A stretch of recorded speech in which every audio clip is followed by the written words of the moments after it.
Good evening, everybody. Welcome back to the BRCSJ Center for Social Justice Power Hour. How about that theme song? Man, that is my new favorite thing in the world. I just dig it the most. That was done by Super Jack and Baby Girl, aka my son and my lovely bride. So I cannot tell you how much it means to me they did that, and the results of which are just phenomenal. They did that together on Sunday, I believe. We were all together in quarantine, and they did that beautiful piece of work, and I'm thrilled about it. And I just play it in the car all the time, and I'm thumping in the car, and I hope you're all enjoying it at home too.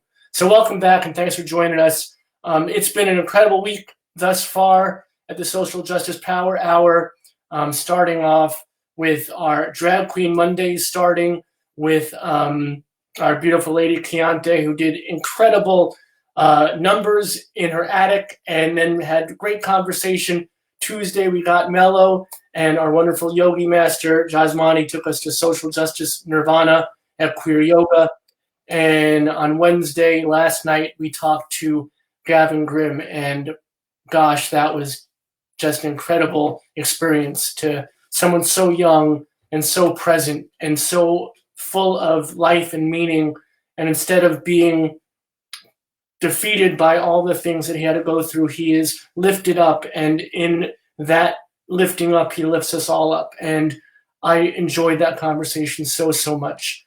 And tonight, I was just saying to our guest, we were doing a little green room talk before, and I was saying to her that I think that I'm one of the luckiest people in quarantine, because although this community gathering, this remote fellowship that we've created in the past 2.5 weeks with thousands of people tuning into the broadcast, I know is a great boon to the community. I'm so proud of that, but I'm also selfish because I'm talking to people who I really do love and who have been meaningful to the center in our journey and meaningful to me personally in my journey. So I am just, I'm like the happiest boy on earth in one of the worst moments on earth. So it's kind of an odd dichotomy to bear with. But please know that as you're watching tonight, we want your questions. We want your comments. You know, there are hundreds and hundreds of people watching us live, and then hundreds of people afterwards. Those of you watching us live, talk to us, share with us. You know, I see that there are hundreds of people popping up and watching, and then I only see a dozen, 2 dozen, 3 dozen comments, which are wonderful, and I thank you for each and every one of them. But don't be shy. Don't be virtually shy. You have an opportunity to talk to an incredible person. And without further ado, here is that incredible person. This is Michelle Elizabeth Brown. And Michelle Elizabeth Brown is, and you can just see in that face, in that visage, in that demeanor, who you are. She has been doing such incredible work for so long, for so many of our communities. She embodies the term intersectionality. She also embodies the word love. So welcome, Michelle. Thank you for being with us. Well, I'm happy to be here. And you know, you look at, even though it's a bad time, if we didn't have this time, we wouldn't be here. Exactly right. And that's why you and I have always gotten along so well, like gangbusters. Actually, I did a spot on your show, which you'll talk about in just a moment, so people know what you do and how you do it with style. But it was my 3rd time on your show yesterday, and the problem that we have is that we don't stop talking. Right? I mean, it's just, you know, with everybody else, they're like, oh, let's have an interview. And I'm like, oh, okay. And then, you know, and it was fine. But with you, I don't want to get off the phone. It's just so delightful. But it's also empowering. You're that incredible dichotomy of this fierceness. You don't want to cross Michelle Elizabeth Brown, but you sure do want to be loved by her as well. Mm-hmm.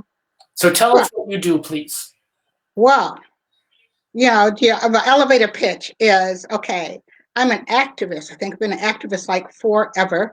I'm a public speaker. I'm an artist. But my love is I host this wonderful show called Collections by Michelle Brown every week, which helps me do a lot of the things that I do because every week I get to talk to really amazing people from around the country who are doing phenomenal things because they are. They are phenomenal people. They have ways of thinking and doing things which inspire me. We were talking about how in this time, what a gift it is to be able to talk to people. But not only in this time, I can have a week where I'm just sort of like dragging and do an interview with someone who is making a way out of no way, or who has faced adversity and come out on the other side, or is just full of joy. And my batteries are recharged. Yeah, we were talking about that yesterday, and we were talking about that just a minute ago again when we were having our little private time. It's a phenomenal experience to do the things that we do, and there's a lot that we do at Simpatico because it's a lot of outreach. It's a lot of, and you find people too, though, right?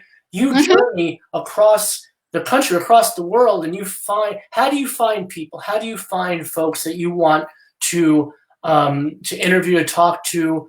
Because I'll talk about my experience with you, but I want to hear from you first. And Cynthia says, Michelle, you are beautiful. Oh. When I started out, and I started doing this like in 2017, but before then I had done a show out of Chicago. And so I had people. So of course you start with the low hanging fruit, like who can I call that I know will come through? And knock on wood, many of the people I know who will come through are people who have incredible viewpoints, in part because I've done a lot of things. You've seen, and I don't like to talk about it, but I've done a lot of things. I've been on the board of local and national organizations. I've traveled about, so I've met these incredible people, and I don't know what it is, but they always seem to remember me. And so I started that way. But then after I start to talk about them, and I'll be thinking about someone or something, and that person will say, oh, well, you should talk to so-and-so, or you should look at this, or I will see something that's going on in the world, and I'll be thinking about it, and I just start to look. And to my amazement, I will contact these people and I'll say, I'm Michelle Brown. I host this weekly blog talk show, and about people who are standing in the crosshairs of intersectionality and creating change. And you know what? Oddly, people who I've never met before say yes. And then some of the organizations that I've been involved with, when they're getting ready to do something, I'll say, well, you know what? Let me feature this. And I'll go to there. I've often gotten people from the Create and Change Conference and some people who are on the task force. And at those things, I'll meet someone and do it. My son will tell you that I've never met someone who I won't talk to.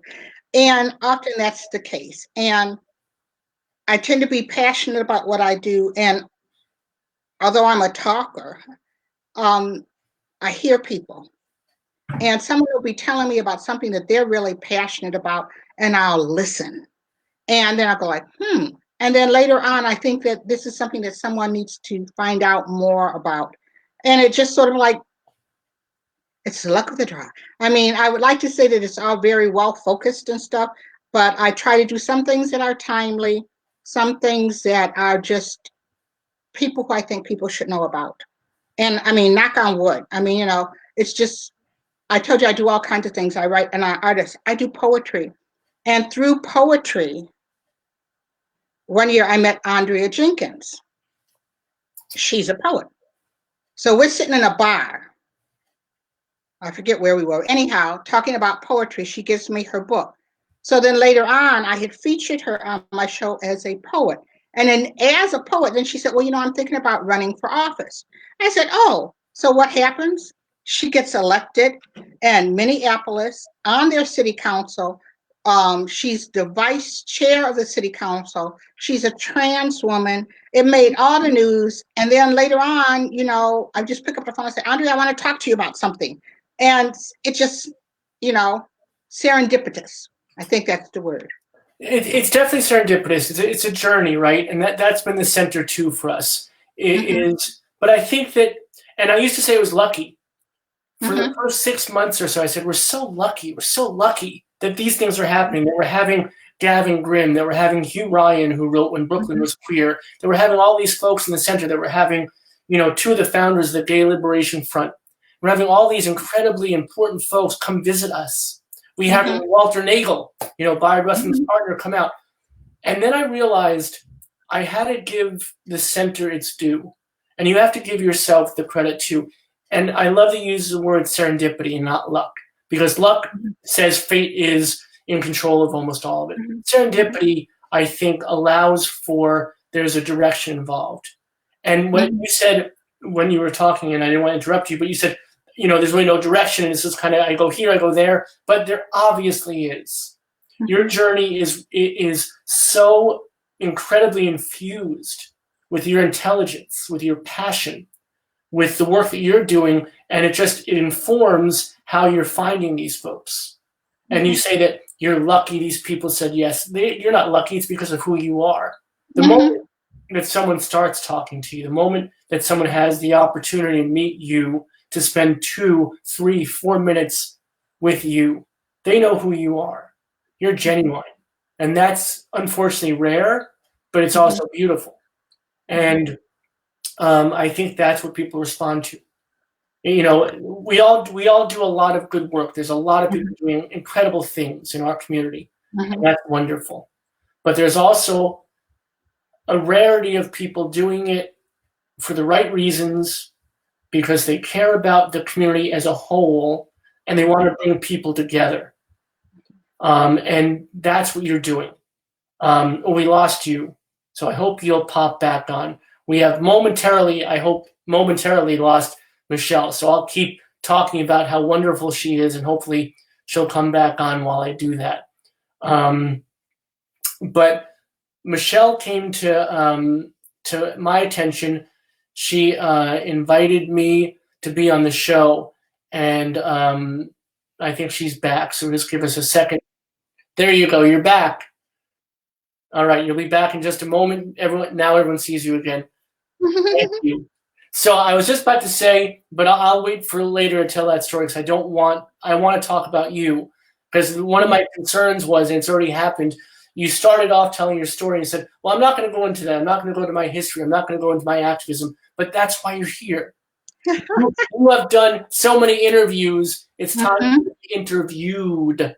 And I really want you folks out there to ask questions, to make comments, to if something strikes your fancy. You was talking about talking to this poet in a bar, and then all of a sudden she was elected to council as the first transgender member in her community. Is that correct? Yeah. That's huge. And in the country, where she was. Yeah. Yeah. That is visibility. That's everything to the queer community, especially. When we were talking about your cat, tell me about your cat. You tell me a story. I told you that you would tell a story on air. Tell me a story. I will tell you the story about this cat. Okay. I also believe that, there's a level of being intuitive as well. So I have had cats since 1990, and one died at 19. And she came back to me and she said, you need to get a cat, and you need to name it Pancake. And I'm going like, okay. And I told people, get this cat, name it Pancake. I told my partner, she was like, Pancake. And, everybody forgot. So time went on. I'm flipping through, Adopt a Pet and through a cat rescue place. And there had been a cat that was being fostered, and its name was Pancake. So I'm going like, okay, this is just like, okay, this is a message, from the other side. And so I called, and, and they said, like, we can't adopt it out. It's sick. It needs someone who's, it's at a vet, it's in a cage, we're giving it medicine. And so we went back and forth, and I'm going like, well, it's in the cage, So finally they said, well, if you could, because that was about the time when everything was shutting down, be willing to give this cat medicine and then bring it back to us in a couple weeks so that we know it's okay. Come get it. And I put on my mask and I put on my gloves and I went and got Pancake. And Pancake came home and was in the closet, for a couple of days. But just yesterday, he decided to come out, and he's been very vocal. And it's like, let me tell you about my life. It's been so bad. And I keep expecting him to jump up any moment to like make his on-screen appearance. But there are things that I think about too, that this is like, and this is me, it's like, I am intuitive. I do believe in gut feelings and following something that comes to you. But like, I also believe that this woman who was fostering these cats and the work that her and the vet were doing, this is something we should all do in this time. So it made sense to me that this was what I was supposed to do. And I didn't let it go until it happened. So we're doing the medicine. And although when it lifts where he can go back to the vet, he's going to the vet to get checked out. See, and this is what we're talking about. This is the essence of serendipity, that you found this new friend, you found this member of our community, whether it's two-legged or four-legged, and you saw a need, and you just did it. And now this cat, Pancake, is a member of your family, and at exactly the right moment. You said right before things shut down. And if that didn't happen, right, if that moment didn't happen, then that cat's in a cage for the next 3-4 months. And this is how we build community. And here's a place where you talked about this place where this woman's fostering these animals and doing her part. And that's what we all need to do, especially at this moment, right? Yeah. I mean, especially at this moment.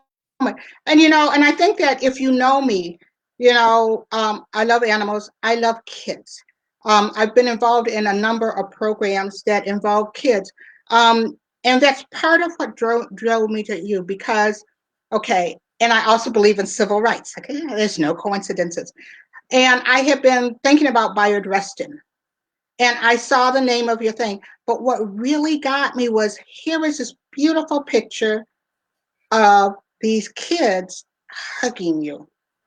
And of course, and I don't just like pull them out my head. I do research and I read about it and I read about you. And I connected with the fact that you loved kids and you saw, and I have been so fortunate. I did a program that involved kids, and we started it like in 1992.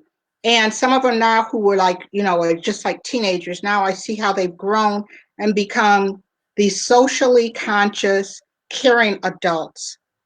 And because, in part, some of them, it was because somebody stepped in and showed them that. And I was fortunate to be a part of that program. And I saw that. And I said, okay, I'm going to track this guy down and do the ask because I felt your heart.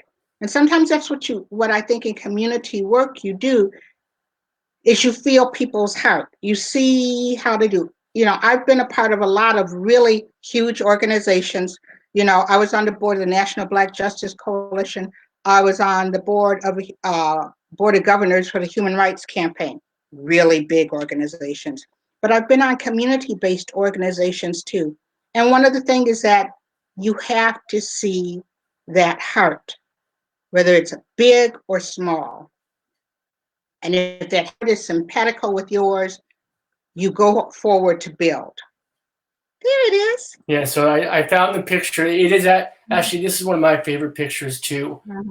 This was the first Pride parade that we went to as the center was in Asbury before we drew our own the next year. We went to Pride in Asbury, and these were kids from a GSA that I just met that day, and they were incredibly warm, and they were so excited, and they, about Pride, Pride events. They're especially kids, but also seniors too, and people in all age ranges.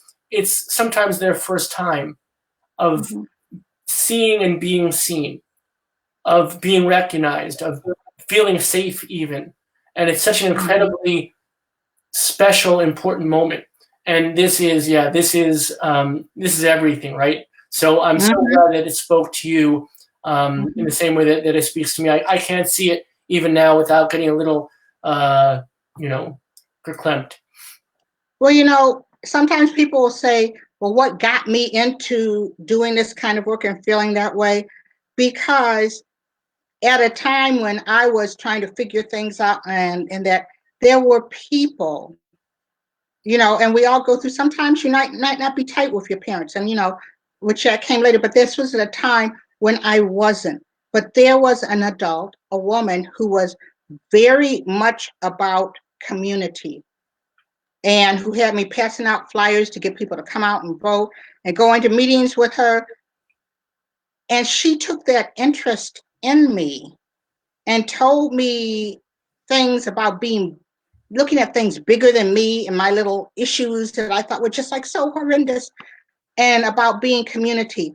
And those lessons stuck with me. And I always recognize, like I said, you can have a wonderful relationship with your parents, but sometimes you can be that person that a young person needs to see, that you can model a behavior and a way of life and a way of thinking that they can see and go ahead and move forward. I worked with some civil rights activists, James and Grace Lee Boggs. And one of the things that Jimmy would often say when we were at a meeting, and I loved him, and I met him like towards the end of his life, but he would often say, what can we be that our children might see?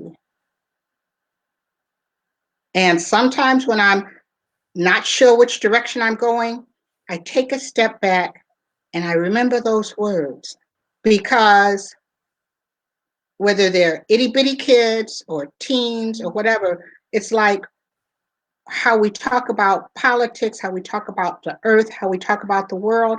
What can we be that they can see? Because you know what? We're going to pass it on to them. And if we don't show them that it can be something loving and accepting and better than what it is today, we just perpetuate the BS. Indeed. And we don't like it. I want to, there are a couple of comments that came in. Remember, please ask questions. Please make comments. We want to hear from you. This is about creating community. This is community building.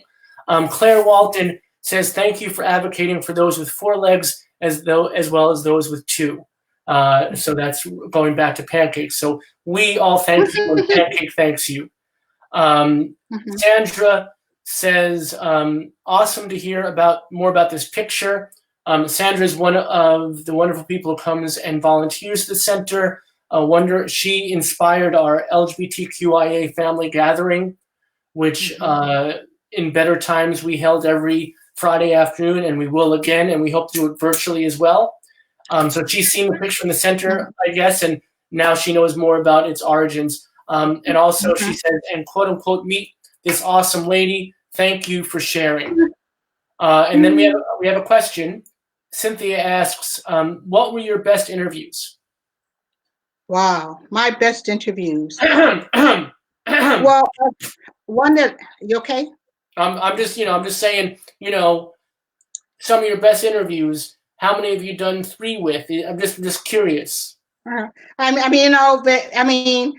tell you, I've done 3 with you and 3 with Andrea Jenkins. You are the only ones who I've done 3 with. I've done 2 with a couple of people, but you two got me. You have my heart. You have my heart. But there are amazing interviews. I love talking to you because, like I said, we can talk like forever. I like talking to Andrea because we went from poetry to politics to the world. One of the ones that I often tell people that I think is like so amazing. I had done an interview with someone who had lived here and moved to Seattle and did dance. Okay. And he was telling me that he was doing this kind, I want to say, Black boys in Seattle. And he was talking about all the things he was doing. He said he was going to have a muralist. So I looked at her, oh, how are you going to do mural? And he introduced me to this guy, Roach the muralist. Okay, that's his, Roach the muralist. And he's originally, from New York. And I mean, he was fascinating. This kid was like, I wouldn't say he was 25, but he had been a graffiti artist, got a scholarship to go to school. When he got ready to graduate, he hadn't done a PE class, and the only PE class that was open was equestrian studies. He fell in love with horses, started to be a black cowboy. I mean, he'd gone south, he'd gone to Canada. Then he got back into it. So when I asked him about this, how do you do a mural that fits in with a performance? Okay, and there are no coincidences. I had been watching some program on TV where it had someone who was from, I don't know if he was from Japan or China, but he had been like writing in water and it evaporated. So I asked Roach, I said, well, Roach, how did you do? Did you make one mural? And he said, no, I came upon this process. And what he would do is while they were dancing, he would do a mural in water and then it would like vaporize out. I'm going, wow. So that was like just like really phenomenal. Walter Nagel, loved him. Through you, I said, do you think Walter would talk to me? And he said, well, yeah, here. And Walter loved him through you, ordered his books, gave his books away to a number of organizations. Edie Windsor's. Whoa. Well, we have to stop there. I have to, because this is who Michelle is. And there are many of you watching now who don't know Michelle, and now you need to. Now you have to go back and listen to all these great interviews she's done. So what happened was she came to me after she had done so much for us, and we'll talk about that in a few minutes, to have an introduction to Walter. And Walter was, of course, his gracious, wonderful self, and agreed immediately to have the conversation. And I was so thrilled to make that connection. But then what you did was you proceeded to, you were going to buy multiple copies of his book, Troublemaker for Justice, which wait, there's an intro. I was in Atlanta. Right. Okay, I'm in Atlanta at a conference, and someone is talking about they work with kids who were at risk, and that they have been trying to show them other ways to funnel that energy. And they said, well, we are trying to talk to them about, Martin Luther King and everything. And I said, and I happened to have Walter's book with me. I had just got it before I went. And I said, Bayard Rustin. And I told them about the book, and they said, oh, that's awesome. I said, I'm going to get you the books. Okay, now back to you. No, please. So what's amazing is, first of all, Troublemaker for Justice is the name of the book, and I'll type it in a second in the comments section for everybody. Please buy this book. It's by Walter, and forgive me, there are two co-authors, and I don't remember them offhand, and I'll get you the names before we're done. But it's an incredible book because it's written ostensibly for young adults, but it's beautifully written. It's smart. It's so impassioned. Obviously, it comes from Walter's own experiences. And it's a book that everybody should have. It's called Troublemaker for Justice. And please buy a copy, but not from an online giant retailer. Now is the time we have to support our local businesses. So if you have a local bookstore, please support that local bookstore. And I will give a shout out again, like I always will when we talk books, to Labyrinth Books here in Princeton. Labyrinth Books is an incredible community member, partner to the center. We held the first Drag Queen Story Hour in Princeton with them. So if you want to buy your books, labyrinthbooks.com. It's very simple. They have a great portal they've set up. Tell them we sent you. Buy multiple copies. Buy one for yourself, one for your kids, one for your cousins, one for your school, one for your place of worship. Wherever it is that you go, buy a copy, have a copy, give a copy. And that's what Michelle did. She was going to buy 10, 12 more books for this center in Atlanta. Mm-hmm. And I connected you to the publisher. Mm-hmm. And then what happened? Okay, so I'm going to buy these books. So I call, I reach out to the lady. I said, I'll buy the book. She's going to give them to me like at cost. And she says, I'll donate a matching number of books. So I had the books that I bought and then another set of books. So I sent one set of books to one place. I gave another set of books to the Ruth Ellis Center. And then one set of books got lost in the mail. She found them, sent them to me, and I gave them to another place. So all of these places I gave the third set to the Bog School. All of these places with the ideal is to go out and make us some more angelic troublemakers, because we need young people who are going to do it. And it was just like suddenly I had all the books in the world and I was giving them to them, but I still have mine, because I did have somebody who tried to get mine. Oh, can I have it? I said, no, this one Walter signed for me. So that's my book. But it's a wonderful book, not only for young people. You can learn a lot, because the way that it's put together, they have what Bayard did, but then like they might break down, what did it mean to be nonviolent? Where did that come from? And so it's really things that anybody can learn from. I think particularly these days, if you're homeschooling, I recommend this book. Get it and not only raise an angelic troublemaker, but educate them so they know who this man was, but why he did what he did. And, it's a great book. Walter is a wonderful person. Walter is he is a wonderful person. Like we talked, it was like, when I get to talking to him, it's always like old home week. It was like he and I had known each other forever, and we just chit-chatted and talked, and he told me so many wonderful things. It was really, great. And afterwards, people I know who had met him, I talked to some people who did the Legacy Walk in Chicago, and they talked about when they put up the plaque for Bayard there, how Walter had come, and they just went on and reaffirmed everything I had felt about Walter. I mean, I wait to hear his book. Yeah, right? I mean, this is someone who, it's amazing. When I met him, I felt the same way. He has his own story to tell. Mm-hmm. He does. I look forward to that. And it's going to come. I know it's going to come. And when I'm talking, okay, and from Walter, okay, that's when I knew that Edie Windsor's widow was working on this book. And when I talked to her, and I had said, and I interviewed Walter, who told me about his life with Bayard. And, I'm sure that you have that. And she said, well, we've got a book in the works, and next thing I knew, I had a book. I read the book, and then did a great interview with her. So it's just, that's the kismet of it, Walter, and here was somebody else. And I felt similarities in them. Each of them, the love that they had for their partner, the respect, and each of them carrying on that legacy.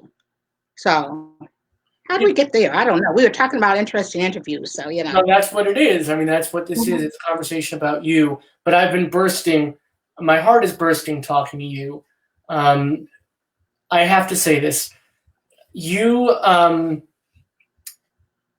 were so pivotal in our nascent days, in our very early. The first time we talked, you emailed me and said, would you like to have a conversation? Would you be on my show? And I played it cool, and I was like, oh, yeah, I think so. That sounds fine. Maybe I can do that. But I was over the moon, because I was working from where I am now again. I'm back here, back where I started, in my studio in my home.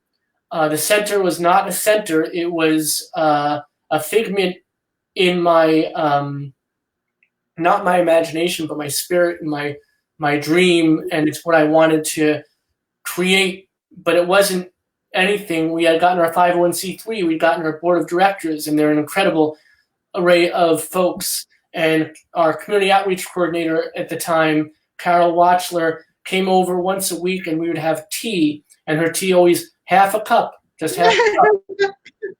And we would talk, and we would dream and scheme about what this would be. And every night, my lovely bride Cindy and I, and my parents, and anybody else in my galaxy at that point would be kind of rallied to the cause and create this thing out of whole cloth.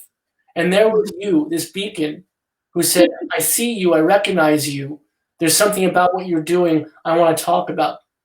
And that conversation we had was so meaningful in so many ways. And I don't mean to go on and on. This is your night. But I want to express to you that it wasn't only about you finding me, you seeing me, seeing the work, seeing the center for what it was and what it could be. But in that conversation, you allowed me to solidify and crystallize that vision.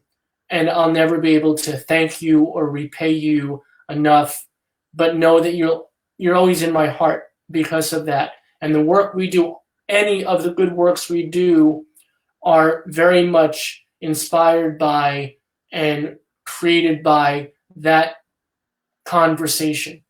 And I am positive that those conversations that you have with each and every person that you've had on your show, or even when you're in the supermarket or a restaurant, wherever else you go out, I know the conversations you have with people have the same effect. I want you to know that. Oh, and I felt that. And I appreciate the fact the next time that we talked and you had got the center, I'm watching anyhow, and I'm seeing this space, and you were telling me the story about it. It was like I was right there, because you have to dream this dream and believe it.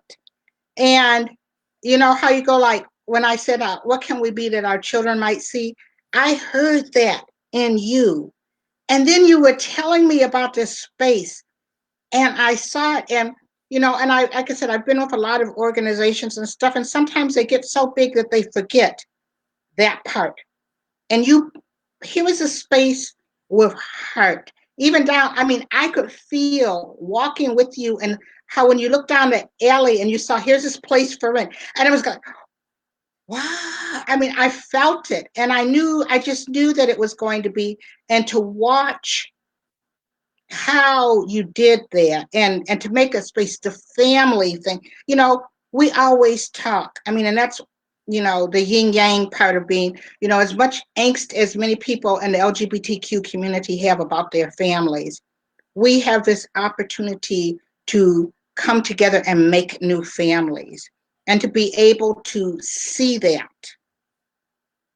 makes me feel good. And to know that it's happening everywhere, to see young people, to see families, to see people who come to know. We hear all this hate sometimes. I know there's a lot of love out there, but people tend to focus on, that.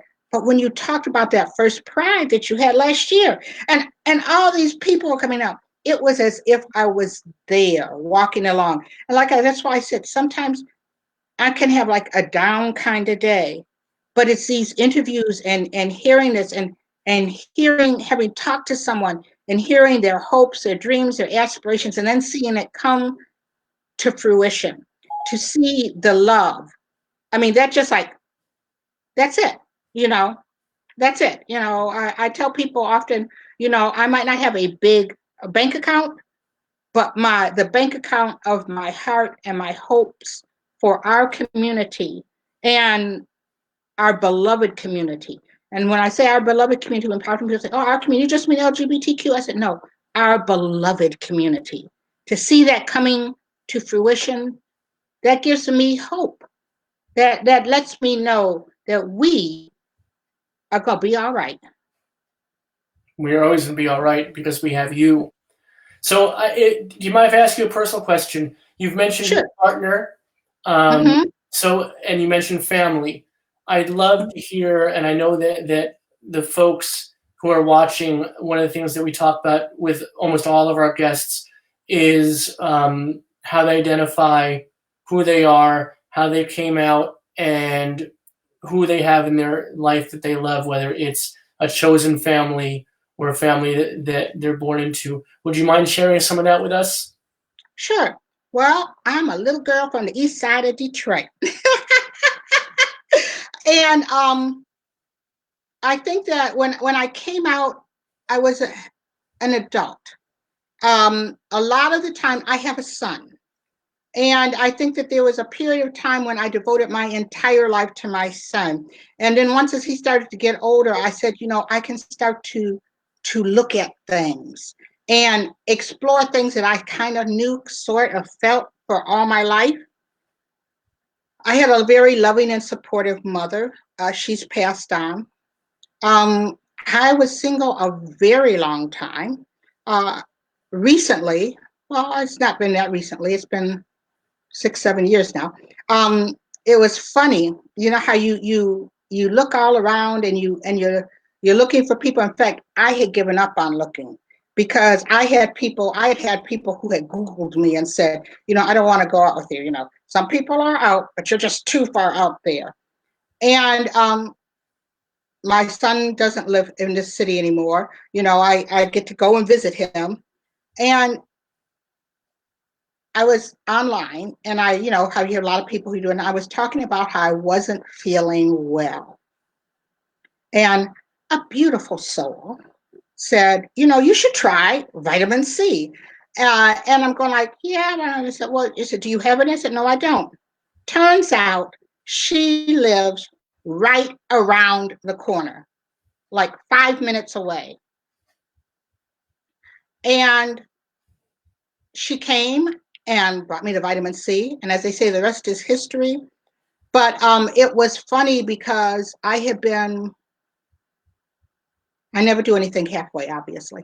Once I was always involved in community. But once I really decided, our civil rights was as important as everything else, I had been just full in. I mean, I was all in the struggle for marriage, even though I wasn't ever, involved with anyone. I was, passionate about INDA. I was, like I said, on the board of all these organizations doing it. And I just sort of accepted that, I was meant to be alone and that my community was my relationship. After, like I said, my mother loved me dearly. My father loved me. We had our journey was a little rougher, but towards the end, my mother died first. My father said, I hope one day you can find someone who will love you like you deserve. And I'm going like, well, slim chance of that, where's the cat? But I lucked out. And I have a strong community of family. When I talk about family, I have my friends besides Ojetta, and I'm going to out you. I'm out on you, Ojetta, because I know she's watching. Besides Ojetta, who is my rock, who has my back, who is okay going places with me, where, where I'm speaking before, I think the largest group was 11,000 people. And then afterwards, you sort of walk down and it's like you have that rock star moment. And, and everyone is coming to talk to you and she's okay.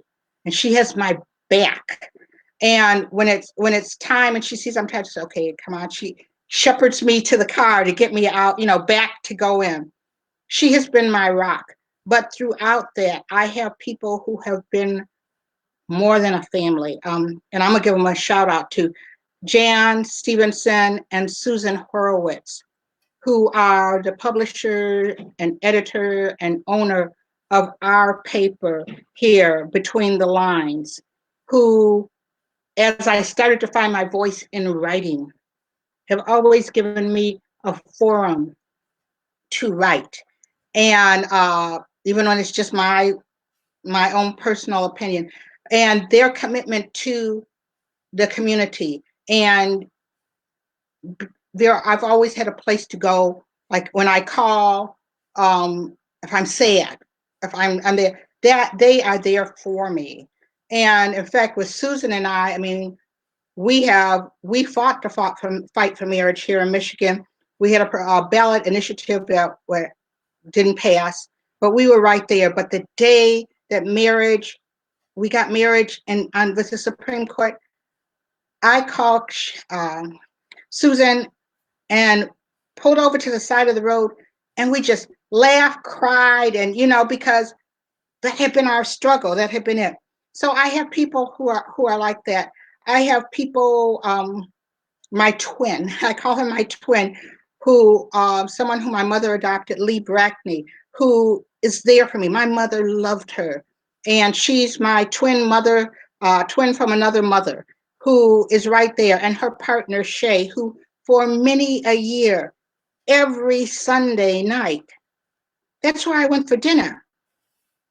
So community, and there are others, but those, but there are others too. But community for me is my family.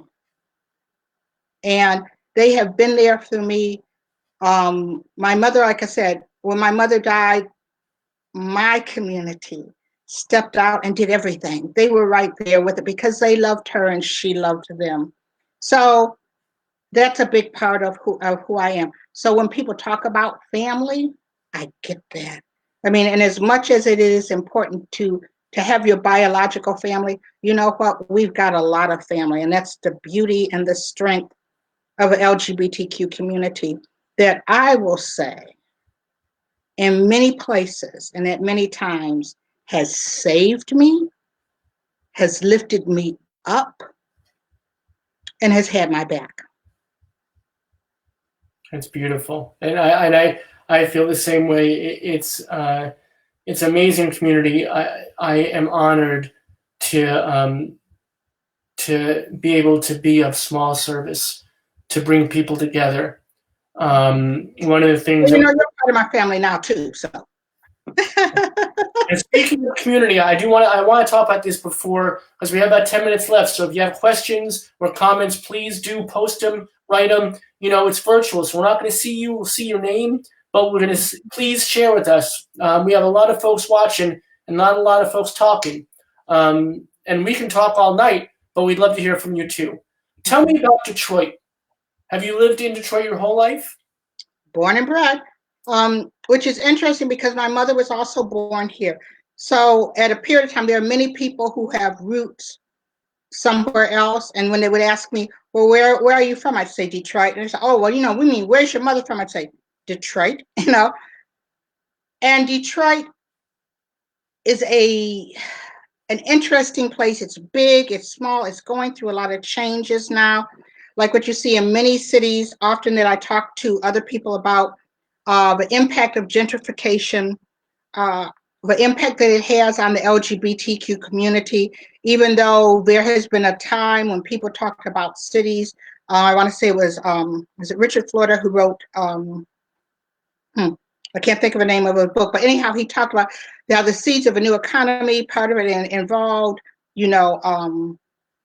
lifting up the LGBT community. Often we're the ones, some of us do well, but some of us aren't. So a lot of the people who I talk to are people in Detroit, are people who are trying to make a way out of no way. We've got the world of gentrification, but we have the world of communities and neighborhoods that are still trying to make it. I think that that's, so important. I'm involved with a group that's doing like Transforming Community Fund, and we're trying to look at how do you lift up these small people, small organizations and group to transform and make something that's really big and make a change. And that's important. I have talked to people I talked to one woman who lives in an area which is one of the forgotten areas, and she's part of my family now, part of my collections family. And she talks about how where she is in an area where most people want to move out, She stays there. It's an area that some people refer to as Prostitutes Row. But she said that often, like, these are people who have been displaced, how she looks out for them. She, although she's an ally, this is her neighborhood. And when too many trans women of color were being killed and beaten up in her neighborhood, she raised the alarm and talked about this was what we do as a community. So you have those pockets of things. There are innovative, crazy things. We have one of the best tiny villages that was started by a nonprofit where they made tiny homes for people who have been formerly homeless and also employed them.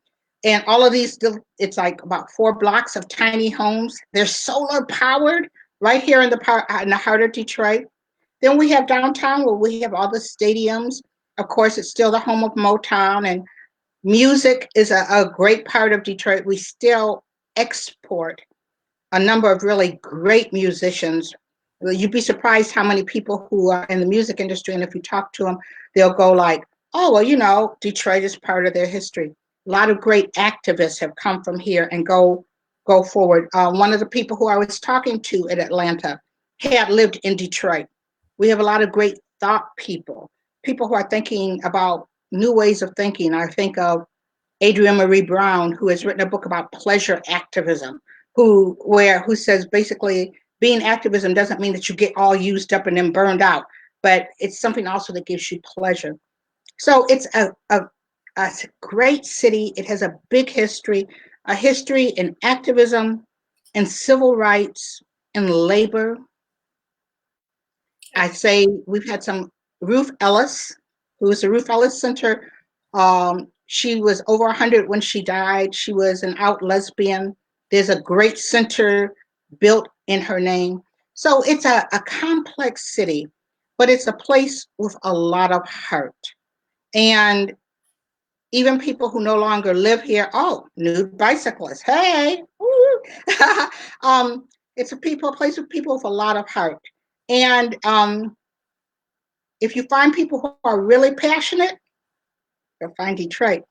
I had a teacher once who I saw after I grew up, and, you know, she was like, you know, Michelle, you don't have to call me Mrs. House anymore. We're all adults. But I'm going, no, I have to call you Mrs. House. You'll always be Mrs. House.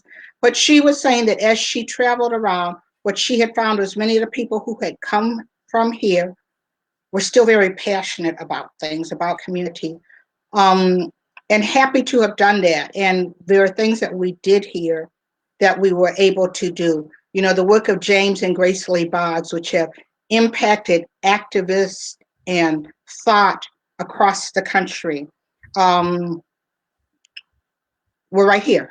Right. My brother, J.D. Limelight, shout out to my brother, who I love very much, is a Renaissance man, done incredible things in his life, been a painter, a sculptor, picks up anything to make beautiful music from it, repairs accordions right now, was a tattoo artist, and for a while was touring the country with what was called the life-size mousetrap.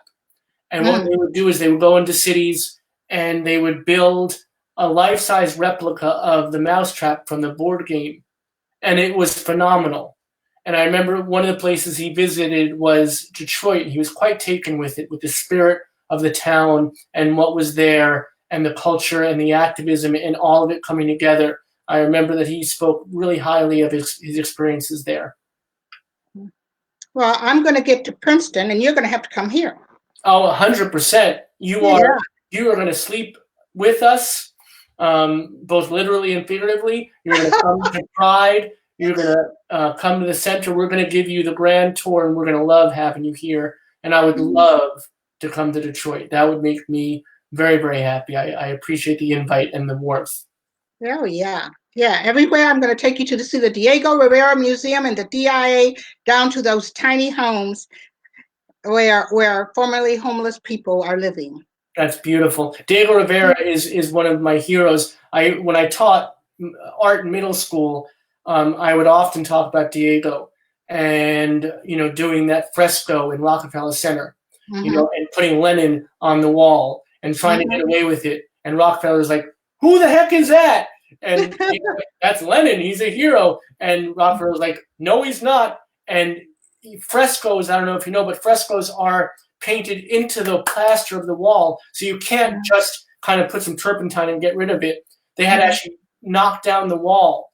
I would love to see Diego's work in Detroit. That would be really meaningful. I know that he did some wonderful stuff for the union workers there, right? Mm-hmm. Yeah, it's a huge mural. People come from all over the world to see it. And at one point with Detroit Summer, we had kids out doing murals, and they were in Southwest Detroit, and they were working on this mural, and a very older man came up and started to give them tips. And he, in his youth, had worked with Diego Rivera on this mural. Only in Detroit. Yeah. Only in Detroit.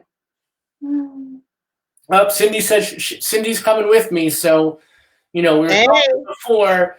Michelle was saying that I hope Cindy's not too jealous, but she's with us. She's the third in our threesome, so no worries. That's my girl. That's my girl. And I want to say it's Stephanie. Stephanie comes to the center when we were able to. She was one of our most frequent visitors. She would sit on our beanbag, read from the Social Justice Library. She read Troublemaker for Justice there. She got it signed by Walter. And she just said that BRCSJ is what awakened the social activist in me. And we're so proud of being part of Stephanie's journey. So thanks for being with us tonight and all the time, Stephanie. We never, ever take it for granted, your company and your warmth and your spirit. So thank you for that. So we are, Cynthia has one last question. Who did Frida sleep with in Detroit? I would say everybody, right? Wasn't it? Hey, whoever she wanted to. That's right. That's right. Talk about intersectional. Yeah. Whoever she wanted to, and if she came back today, probably whoever she wanted to. Well, I love you, and this has been everything I hoped it would be, and that's saying a lot because I hoped it would be a lot, and you are a lot in the best possible way. So thank you very much.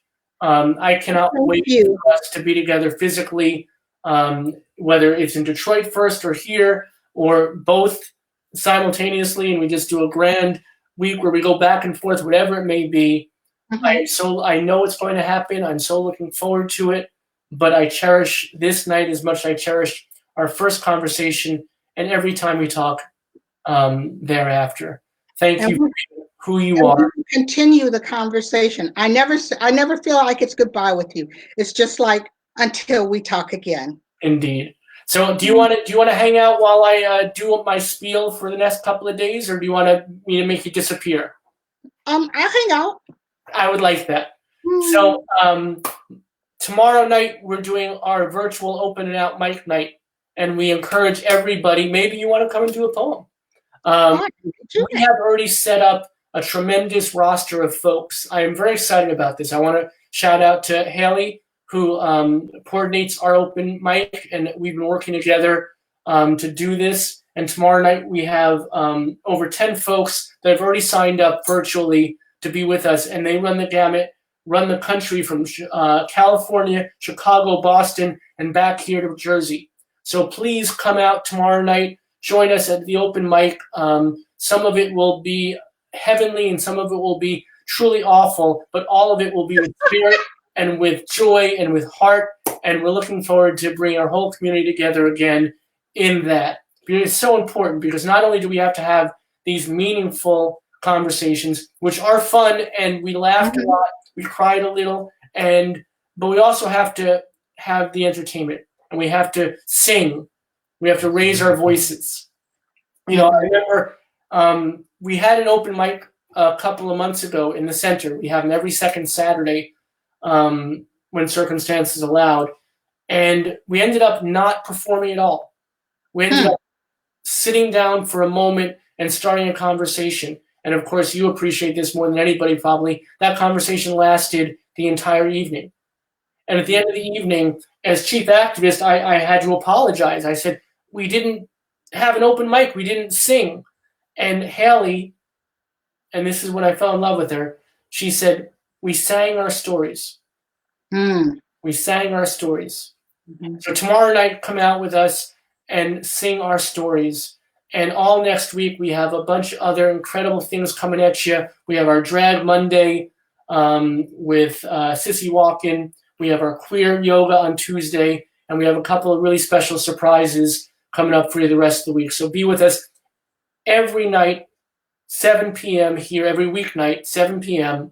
And we look forward to building this community more and more and more until it just bursts at the seam with our love and our respect and our time together. Thank you, Michelle. I love you. We love you.